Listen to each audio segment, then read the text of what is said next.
Assalamualaikum warahmatullahi wabarakatuh. Dalam video ini saya akan menjawab pertanyaan dari soal UAS mata kuliah perbandingan administrasi negara. Pada pertemuan kedua yaitu mengenai konsep ilmu administrasi negara dan sistem administrasi negara.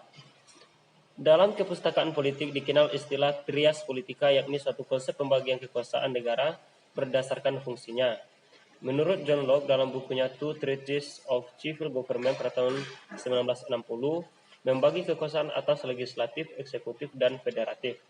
Selanjutnya menurut Montesquieu dalam bukunya A Spirit des Lois pada tahun 1748, Inggris The Spirit of the Laws membagi kekuasaan tersebut atas 3 cabang, yakni legislatif, eksekutif, dan yudikatif. Dan pemikiran Montesquieu ini digunakan oleh banyak negara, salah satunya adalah negara Indonesia yang menganut 3 badan atau 3 lembaga, yaitu legislatif, eksekutif, dan yudikatif.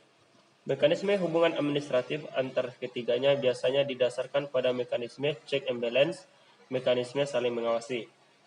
Fungsi penyelenggaraan pemerintahan negara terdiri dari fungsi politik dan fungsi administratif. Ilmu administrasi negara adalah serangkaian usaha untuk melakukan konseptualisasi mengenai penyelenggaraan negara. Pada pertemuan ketiga mengenai pengertian perbandingan administrasi negara. Perbandingan merupakan melakukan penilaian terhadap dua hal yang sama terhadap objek tertentu, menyamakan dan membedakan dua objek atau lebih. Administrasi merupakan sebagai suatu proses pengorganisasian tugas-tugas dan kegiatan dari berbagai tingkatan dan jenis pekerjaan secara sistemik dalam organisasi. Selanjutnya, administrasi negara adalah keseluruhan penyelenggaraan kekuasaan pemerintah negara dengan memanfaatkan segala kemampuan aparatur negara untuk terciptanya tujuan dan terlaksananya tugas negara. Perbandingan administrasi negara adalah ilmu pengetahuan yang mengkaji sistem pelayanan negara dan penyelenggaraan negara dengan pendekatan perbandingan. Selanjutnya pada pertemuan keempat yaitu ruang lingkup perbandingan administrasi negara. Perbandingan administrasi negara dari segi kronologis yaitu perbandingan yang diadakan terhadap dan tentang dua sistem administrasi negara atau lebih dalam suatu negara atau lingkungan kebudayaan yang sama pada periode atau waktu yang berbeda. Selanjutnya perbandingan administrasi negara dari segi institusional, yaitu sistem administrasi negara yang berproses pada dua atau lebih institusi yang berbeda yang berada dalam satu lingkungan atau kebudayaan yang sama. Selanjutnya perbandingan administrasi dari segi silang kebudayaan. Sistem administrasi negara yang berada pada dua negara atau lebih dengan lingkungan kebudayaan yang berbeda, misalnya membandingkan sistem administrasi Indonesia dengan Thailand. Selanjutnya pada pertemuan kelima yaitu lahirnya studi perbandingan administrasi negara. Itu ada dua faktor, yaitu karena kebutuhan praktis dan ada kebutuhan teoritis. Fungsi terpenting ilmu administrasi negara adalah yang pertama menjelaskan berbagai kelebihan dan kekurangan suatu sistem pengelolaan administrasi negara. Terus yang kedua, salah satu metode penelitian di bidang administrasi negara.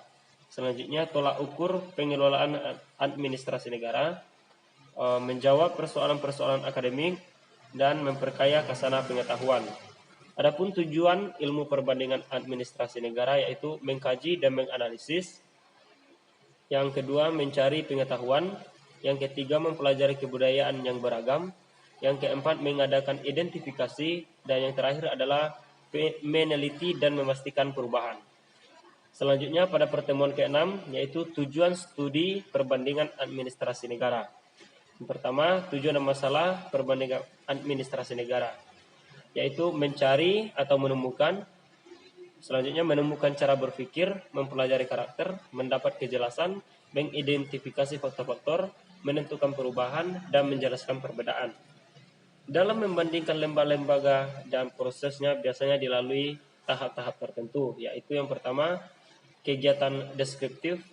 Selanjutnya pada tahap kedua memilih dengan memilah temuan dengan mengklasifikasikan fenomena yang ditemukan berdasarkan tipe pengelompokannya. Pada pertemuan ke-7, model dalam administrasi negara. Yang pertama, model sebagai rangka dasar, yaitu sistem administrasi negara mempunyai lingkungan atau masukan-masukan, proses konversi, keluaran, serta umpan balik yang saling berhubungan serta berinteraksi satu dengan yang lain. Yang kedua ada model skala, merupakan penjabaran dari ciri atau sifat masyarakat prismatik. Pada umumnya gejala ini cenderung tampak pada negara yang sedang berkembang. Ciri dari model ini adalah adanya heterogenitas, formalisme, serta overlapping atau tumpang tindih. Yang model selanjutnya yaitu model SLAC, didefinisikan sebagai organisasi yang memiliki fungsi-fungsi secara relatif berbaur bersifat tradisional, tetapi di organisasi secara asosional modern. Selanjutnya pada pertemuan ke-9 yaitu sistem administrasi negara Amerika. Amerika Serikat merupakan negara demokrasi konstitusional dengan sistem three-tier dan institusi kehakiman yang bebas. Terdapat 3 peringkat yaitu nasional, negara bagian, dan pemerintahan lokal yang mempunyai badan legislatif serta eksekutif di bidang kuasa masing-masing. Negara ini menggunakan sistem persekutuan atau federalisme, di mana di negara pusat dan negara bagian berbagi kuasa. Negara pusat berkuasa terhadap beberapa perkara seperti percetakan uang dan kebijakan pertahanan, sedangkan negara bagian berkuasa untuk menentukan hak dan undang-undang masing-masing seperti hak pengguguran bayi dan hukuman maksimal dalam hal undang-undang. Pemilihan umum di Amerika Serikat untuk presiden diadakan setiap 4 tahun sekali, dan yang terakhir adalah pada bulan November 2008. Selain pemilu pemilihan presiden, ada pula pemilu paruh waktu yang diadakan pada pertengahan masa jabatan presiden.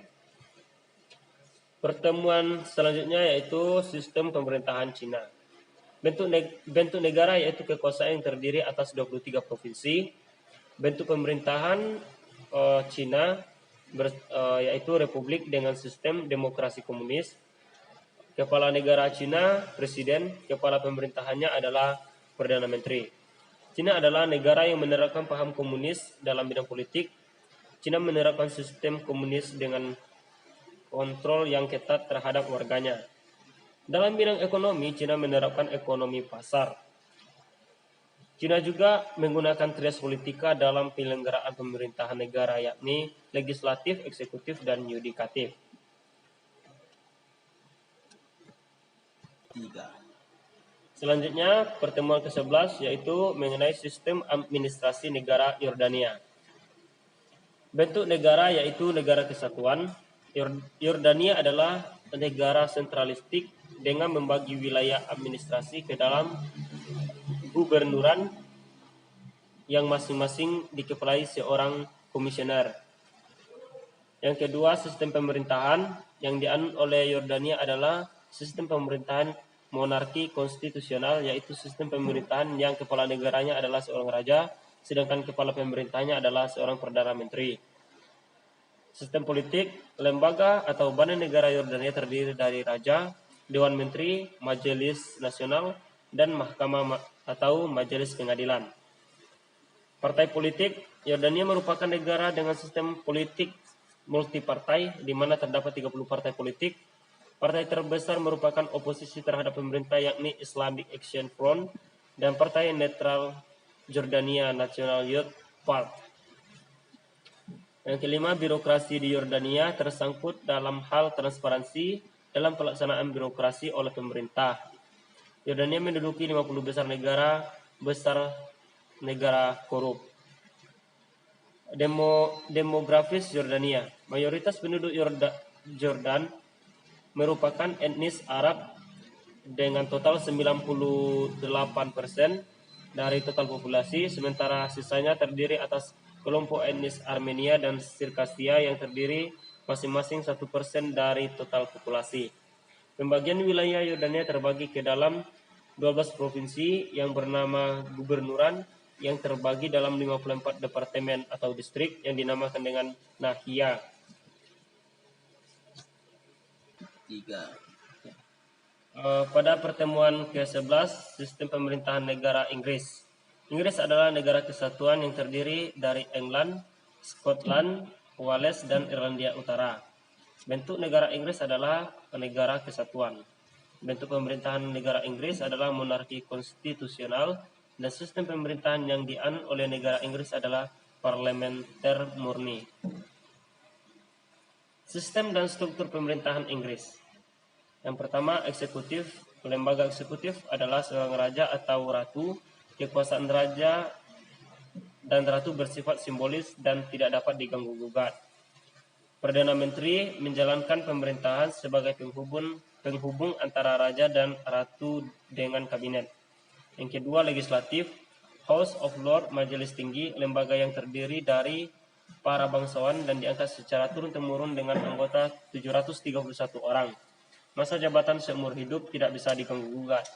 Yang kedua, House of Commons, Majelis Rendah, lembaga yang terdiri dari rakyat biasa yang diangkat melalui pemilu yang berjumlah 646 orang dengan masa jabatan 5 tahun.